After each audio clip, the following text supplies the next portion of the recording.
In today's episode of Real Talk, I've invited Sarah Poynton-Ryan up to chat about all things money, investments and business growth. Sarah is the founder of Cogito Wealth, which is part of a group of companies that she oversees.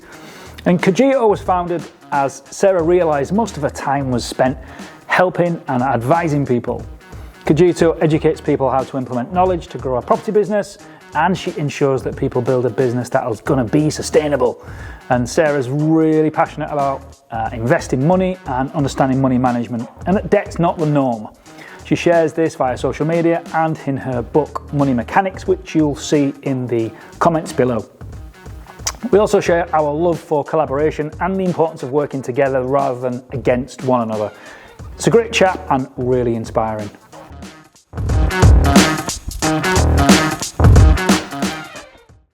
Excellent. Well, thanks for coming down, mate. Good Pleasure. to see you. Thanks for having me. So, end of this year, we've got our conference coming up. Yep. Looking forward to it? Very much so. Yeah. Tell us what you're going to talk about. So I'm going to be doing a session on money mechanics. So last year, September, I launched my book. It took me 2 years to write, get out of my head. It's called Money Mechanics, and it's all about how to engineer money better. So using low-risk debt tactics, low-risk investment tactics. And it's everything that I wish I'd been taught when I was about 15 about money and how it works and how debt impacts life and all the things. So yeah, I wrote the book and we're going to be doing the talk at the event on that. Amazing. What were you taught when you were 15 about money? Nothing. Nothing at all? Not really. I think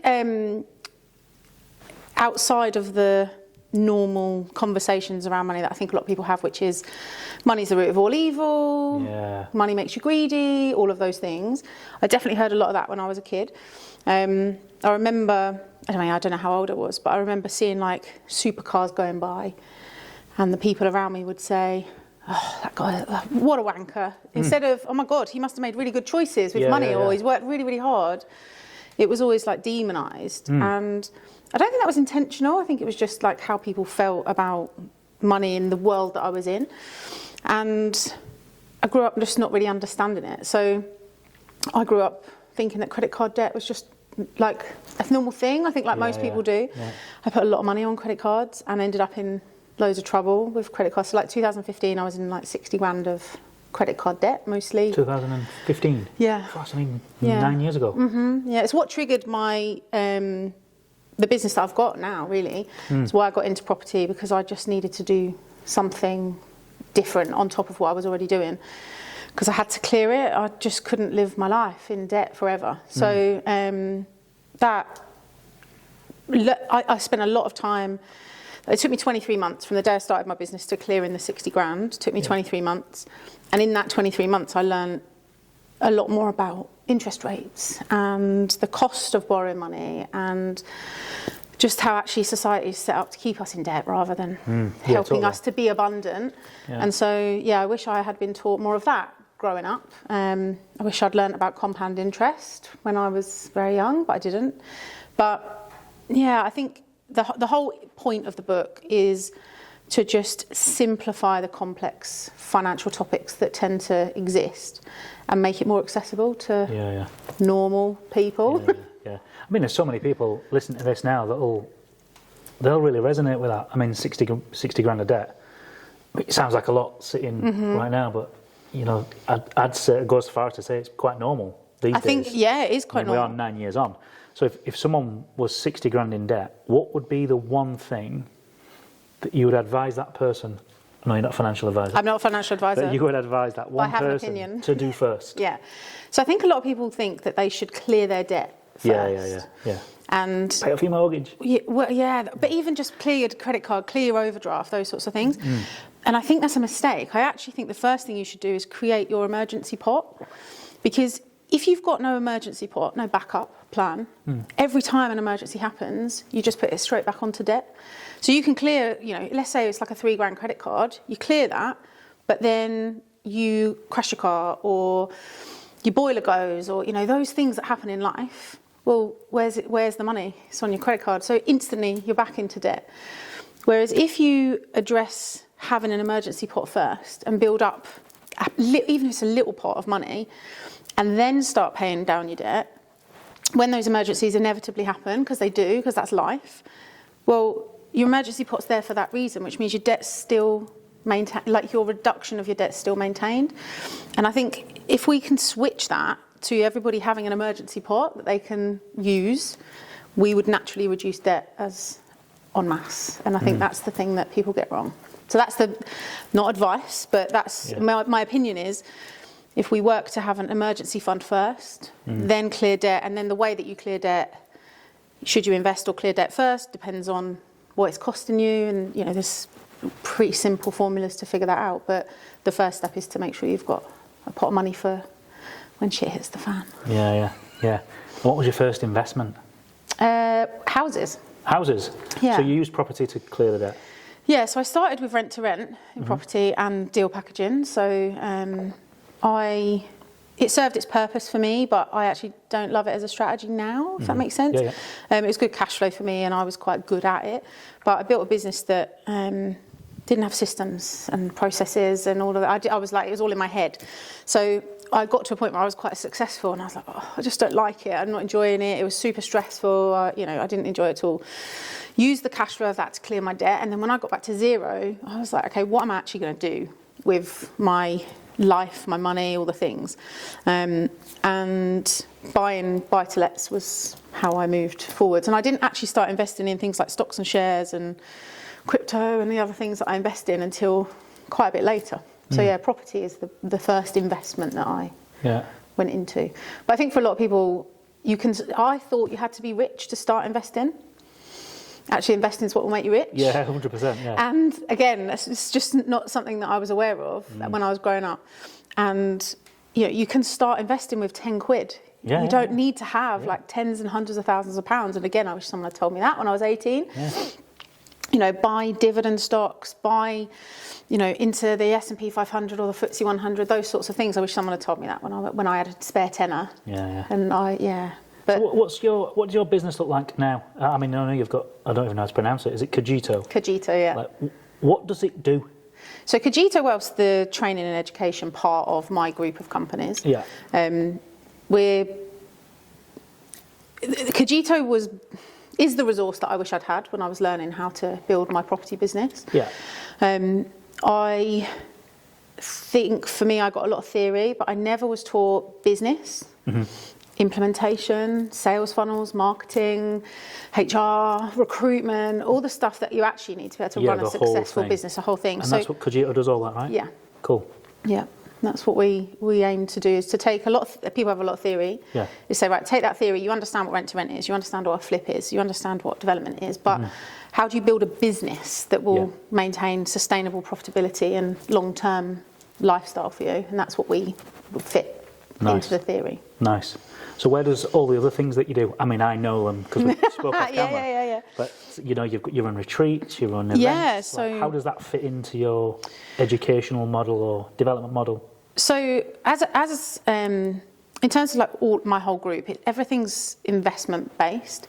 So we've got a lettings agency that we own and run in Northamptonshire. We've got buy-to-lets, we do renovations, all that sort of stuff. And then the Cogito side of things, training company similar to yours. We focus really heavily on really high value education. We have a community, which is online community. We have online training content that goes with that. And then we have the retreats, and I also do one-to-one stuff as well for a small number of people. Not too many. How do you have time to do all of that?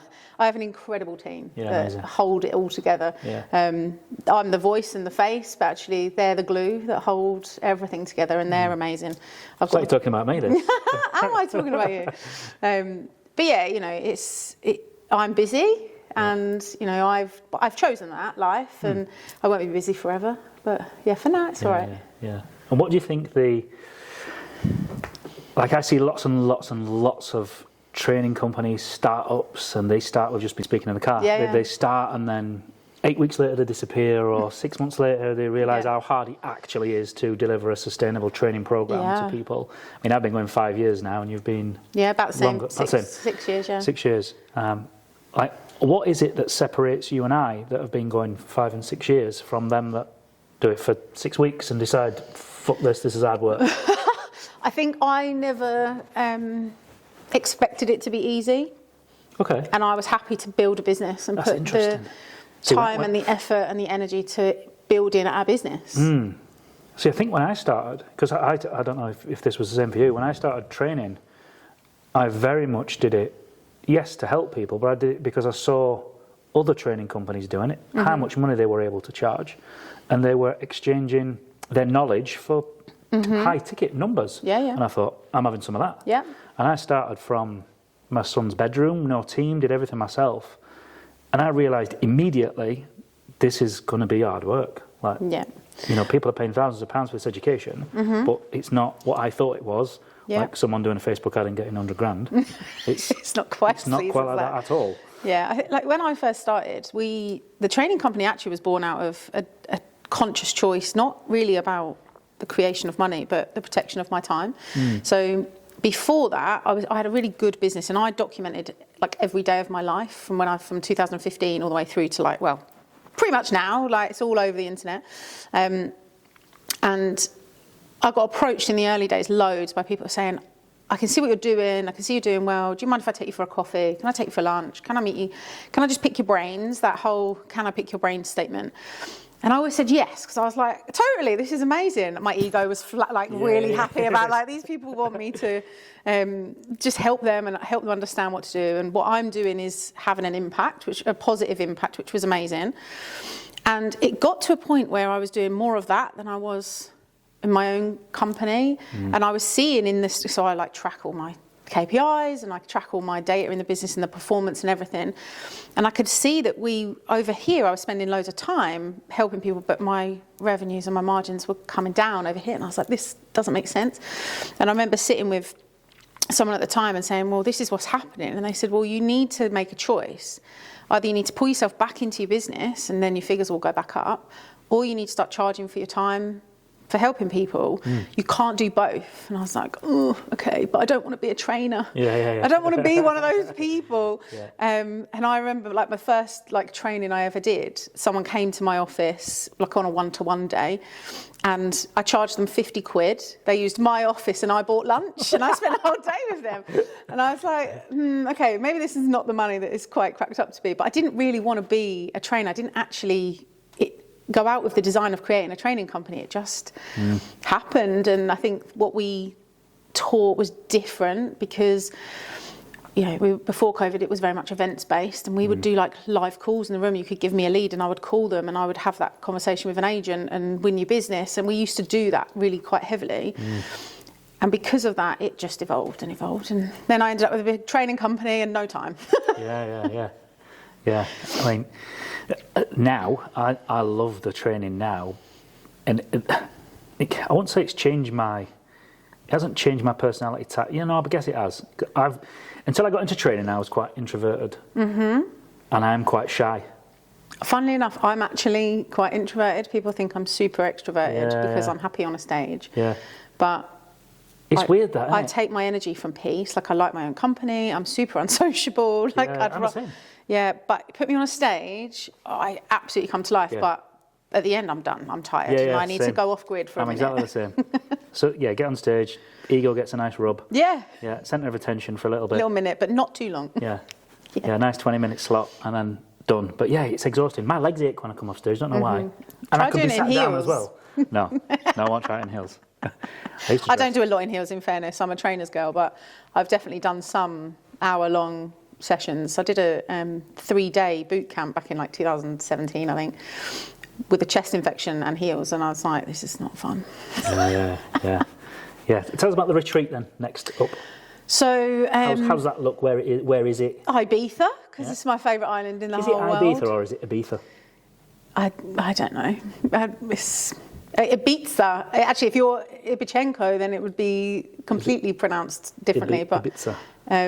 For me, Ibiza is how I say it. But it's there because I love it there. Younger me was a big party head, and I used to spend a lot of time in clubs, and my husband is a DJ, and he's DJ'd at... is he? Yeah, he's DJ'd in like Eden and Ibiza and stuff like that. So I spent a lot of my time, I've been there every year since like 2010, 12, something like that. And he don't DJ now though, does he? He does at home, not like out clubs anymore, but he did for a while. And I remember saying, like when I was younger, I need to find a way of being paid to be on this island because I want to be here. And I think eventually I'll have a home there and I will spend a lot of time there.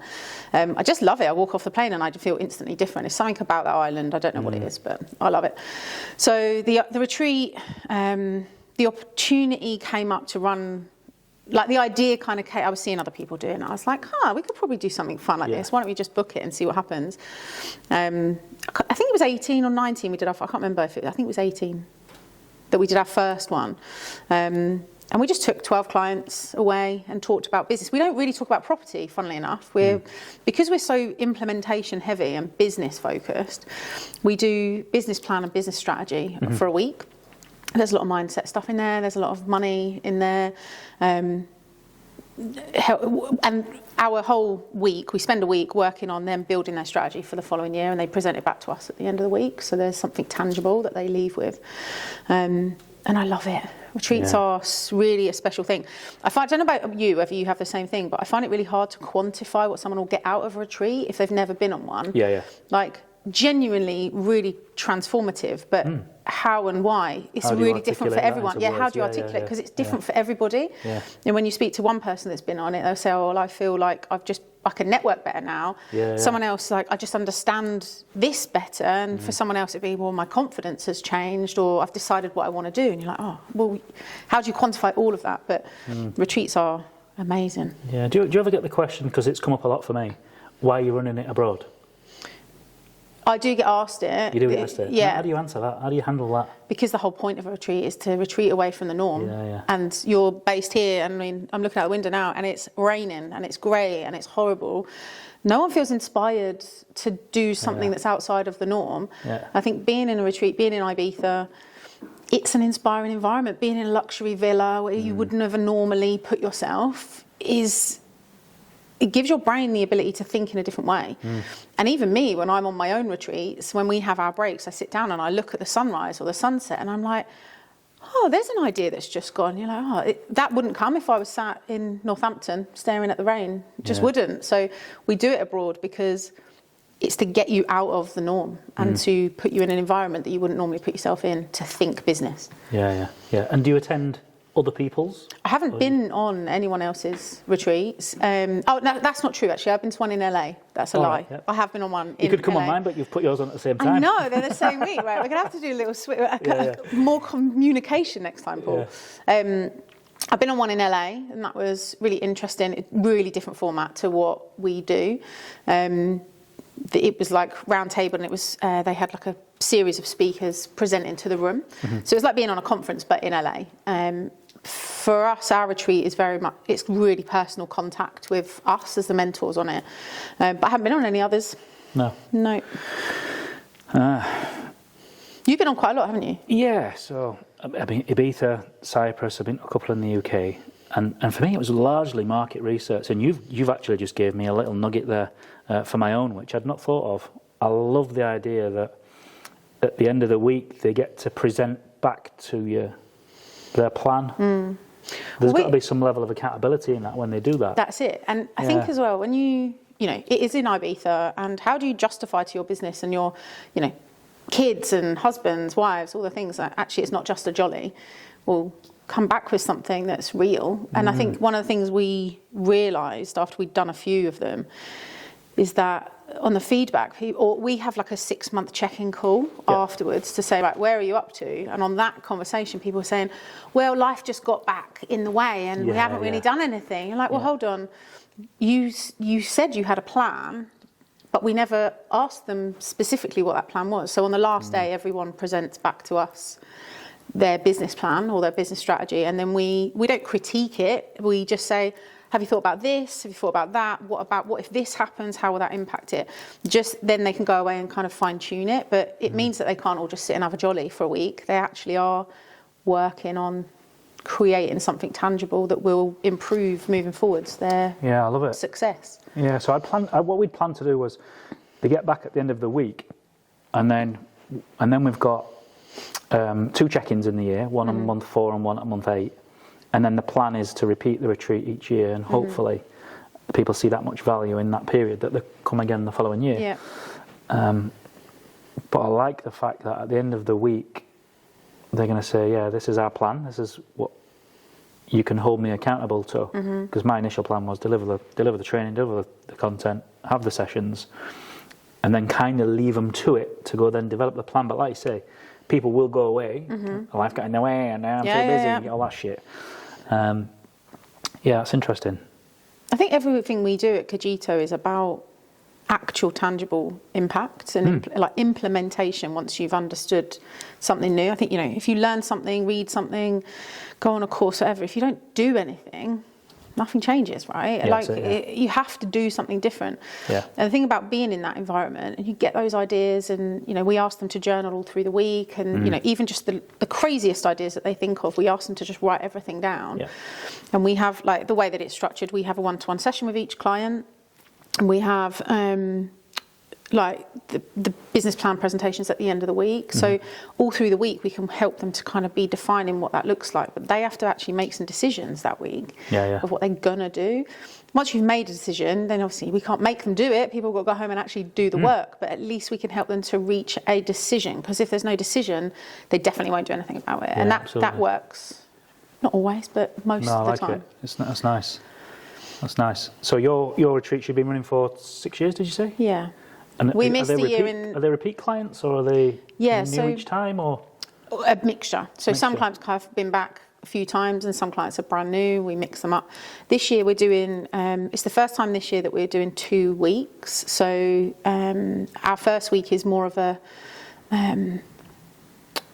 it's not a beginner week, I wouldn't say, but probably like people in their first 3 years of business, that's that week. And then we've got a second week, and it's men and women, mostly property people in that first week. And then the second week we've got women only, invite only, like high 6 and 7, 8 figure business owners. Nice. So yeah, really interesting split this year that we're doing. We've never done that before. We've always done like one core group of similar people, but we've split it. See what happens. Got to test stuff, right? Yeah, that's it. And then talk about it live. Absolutely, with other people that are doing similar things. Yeah, I mean, similar things. The way you've talked about your business is very much the same as ours in terms of product, structure, goals. We're even doing things at the same time. Yeah. And yet we're sat here what some people would deem to be competitors, and yet like for me, I'm a massive advocate of collaborating. And whenever you get 2 business owners that come together to collaborate on something, even when we do the same things, even at the same time, there's so much growth and benefit that happens in collaboration. It's fucking insane. I totally agree. And I think collaboration over competition all day long. Yeah. I think, you know, we've collaborated a lot, and it hasn't always worked. Like, we've collaborated with people that we started working with and then been like, whoa, we need to retreat from this. This is absolutely not what we thought it was going to be. Yeah, you've got to kiss some frogs, haven't you? Yeah, absolutely. But generally speaking, in my experience, is that working with people rather than trying to fight people for the same business, it just creates conflict, which doesn't... Who's got the time? Headspace, energy? No one. You know, I know that if people ask me about the topic that you specialise in, I'll be like, well, I don't know about that, but I tell you who does. Paul does. Yeah. And those sorts of relationships, friendships, business collaborations, whatever you want to call them, I think it gives you that ability to also champion other people, which is a great thing. Totally. It's good energy. And there's a lot to be said for someone's delivery style as well. I'm very animated, twitchy. I've got a foul mouth. Waving my arms around, same as you. Yeah, I'm animated. I move around a lot. I'm not your typical textbook trainer. Yeah, choreographed speaker. Yeah. We'll have people come on our course, and our sales funnel starts at 2-day, 5-day, 12 months. And someone will come in at a 2-day, and they'll sit there, and I can see they're completely disengaged from me, completely. And it's nothing to do with anything that's coming out of there. It's just my delivery style. And they get to the end and they go, mate, you are not for me. Like, I need someone that's going to sit me down and write me a business plan, and I want it to be all corporate and formal and X, Y, and Z. And like, that's great that you found that out at this stage. And we're now not a good fit. And it's nothing to do with my knowledge or what I'm sharing, but in the way that I'm sharing it, it just doesn't connect, doesn't land with them. And I think, style is something you have to be true to. That's why I'm not on LinkedIn. I mean, I am on LinkedIn, but I got told off by a client the other day. They were like, I've been in your LinkedIn unreads for months. Yeah. I'm like, oh shit, sorry, I'll go and add you. Yeah. I think, there's a lot of work that I want to do in the corporate space, and I've always kind of protected LinkedIn for that, and I've not been ready for it, really. This is coming next 12 months, it will definitely be there. But even when I show up on LinkedIn, I won't be any different to what I am now. Jeans, trainers, hoodie, generally speaking. I swear a bit too much for some people. We deliver a 5-day challenge, or we have done. And I've had people message me and say, you're just not for me because you swear too much. I'm like, well, that's fine, because if I sit in a room with you, I'm going to swear. There's no way that I cannot do it. The only presentation I've ever done in my career to date is St John's Ambulance Cadets presentation that I did on the money mechanics topic, all about and it was 8 to 18-year-olds, youngsters, and their parents, helping them to understand what investment was. And I was told really categorically, you cannot swear in this particular talk. And I was like, okay, and I did manage to get through the talk, but then I gave them all a copy of my book, which has got fuck all the way through it. And I was like, oh, maybe I could have sworn a bit. I think the kids were very excited because one of my chapters is called the Fuck You Money Fund, and they all wanted a copy of that. I don't know. But yeah, I think you just have to be true to who you are, and the people that want to work with you because of it will, and the people that don't won't, and that's great. They can work with someone else. Yeah. But I think the difference is where we're having this talk, and I'm thinking about it in my head as well. We got Facebook over here, and we got LinkedIn over here. The same people are likely on both platforms. Yeah. As a consumer, as a reader, if you like, and yet we expect the structure or the corporate or the things that we're sharing have to be different. I do anyway. I look at LinkedIn and go, I can't post on there what I post on Facebook. I think, and I feel the same. I feel, what should I be posting on LinkedIn and how? And someone said to me, actually, just being you's the thing. Carry on being you. But it was explained to me that when someone's on LinkedIn, let's say they're a HR manager, just use that as an example. They've got their HR manager's hat on when they're looking at LinkedIn, whereas when they're looking at Facebook, they're on their sofa having a cup of tea in their own house. So they've got their personal hat on. So if you've got your HR manager's hat on and you're looking for something, you're thinking about the content you're receiving in a different way, you're consuming it in a different way. Does that make sense? Yeah, interesting. And I was like, that's an interesting thought around why and how people do tend to show up differently on both platforms, but whether that's fact or not, who knows? When you read some stuff on LinkedIn, I think you have never said that in your life. The shit you just typed, that's never come out of your mouth ever. I wish you every success in the birth of your business and blah blah. And you think, shut up, Mosh, you don't talk like that. And it really. That's not how you sound in real life. Yeah, exactly. Yeah. I'm a big fan of TikTok, and I know that's not the way the corporates are hanging out. But I also think that people are just people. And if what you say is interesting and what you're saying to them lands with them, then people are people. I love TikTok. I love it. I think it's amazing. I'm definitely, we were talking about the counters. I'm definitely going to get a TikTok one now I know that they exist. Speaking of other social media platforms, I get a lot of shit online. Oh, yeah. Off the trolls. Me too. And what I do find interesting is the levels of trolls that are out there. I think TikTok is like the premiership. That's where all the massive knobheads are. Fair. And then I think Facebook's next down after that. Interesting. And I've yet to see one on LinkedIn. But I don't spend any time on it. But you don't spend any time on it, so maybe that's why. I think I've had more shit on Facebook than TikTok, for sure. But honestly, people and how they spend their time blows my mind sometimes. I'm like, how have you got time to comment on everything I'm putting up? Imagine if you put that level of effort into your real life instead of into my life. Imagine how successful you would be.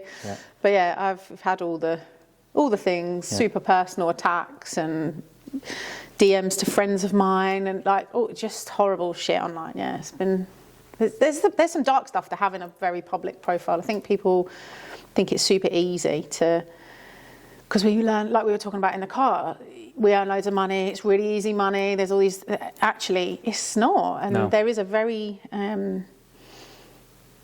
non-public part to being having your life in the public domain. Yeah, totally. Is that you do get a lot of shit. It's not fun. Why have they always either got no profile picture or a dog as well? Or a football shirt? Personal, but men come in with, oh, well, I've looked you up on Companies House and you clearly haven't got anyone. I'm like, okay, fine, but you're actually not looking at all of my companies and you're not looking at this, and my account is excellent, and so my tax bill, and, what you see on Companies House is not necessarily exactly what, those things. And men come in with that, or they just call me a girl, and that's just men. Like, that men's fallback is, you're just a girl. Okay, fine. If that's how you feel, that's happy. But girls are not nice. Girls can be, but that's not just online and in business. That's from the schoolyard all the way through life. Girls just come in horrendously mean. Can you imagine if, all the trolly comments that you see online that are directed at you? Can you imagine walking down the street and someone like running across the road and saying that stuff to your face? They'd be unconscious and I'd be in jail. Yeah, they just wouldn't do it though, would they? No. Isn't it weird how we think we can type it where there's now a public record of it forever? Yeah. But we can't say it in person where it's crazy to me. It is mental. Also, if I don't like what someone's doing, or I don't agree with them, or I think, oh my God, you're full of shit, I just unfollow them, or I just move on with my life and think, oh, well, that's a load of shit. Yeah. Sometimes I might screenshot and put it in my girls' WhatsApp with oh my God, look, just what are they thinking? This is mad. Yeah. But there's never any time that I've ever thought to message that person and say, I don't like you with blonde hair. Yeah. What has that got to do with anything anything at all? I often screenshot them and share them as content in itself. Yeah, that's that not does bad actually put people off doing it. And then tag them in, what's everyone else's opinion on this horrendous What do you think of this ball bag? My thoughts are that unhappy people attack other people. Yeah, of course they do. So let's carry on doing anything. You're obviously just miserable with life. Yeah. Oh well. Maybe they should come on one of our retreats. Maybe they should come on a retreat, yes. Yeah. Can you imagine that? Well, just a room full of miserable people in Ibiza? Actually, no, Paul. No. They're not welcome. No. Don't come on my retreat. No, yeah. Definitely not. So, how does someone find out about working with Sarah, Cogito, Retreat, or whatever? How can they find you? So, I'm all over the internet. It's probably a good starting point. But if you Google Cogito Wealth, will come up. Spelled? Cogito. So the name actually was back in 2017. I had an assistant then called Kat. She was Italian, and we were trying to come up with a name when we decided to transition from going and having my brain picked to having an actual training company. We're having what should we call it, and how do we decide on a name? And she said to me, what is it that you want the whole concept and ethos of the business to be? And I said, I want people to think differently about creating money, not just the strategy, but the business that sits behind the strategy. And she said, there's a Latin saying which is Cogito ergo sum, which means I think, therefore I am. Right. So Cogito Wealth is crudely translated, I think wealth. And so that's where the name came from. And I'm on Instagram, I'm on Facebook, not really on LinkedIn. I'll leave you in DMs for months. And TikTok. And I'm on TikTok as well, yeah. Awesome. We'll put all the links and the book's on Amazon, and I'm online. The Money Mechanics book. Money Mechanics by Sarah Poynton-Ryan, on Amazon, Audible and paperback. Amazing. We'll put that in the Thank you. In the comments underneath. Excellent. Well, thanks for coming up. It's been great to see you. Pleasure. It's been a pleasure. Awesome. Nice to hang out with you. Thank you very much. Pleasure. Thanks for sticking around till the end. All the social handles from both of us are below. I'll see you in the next one.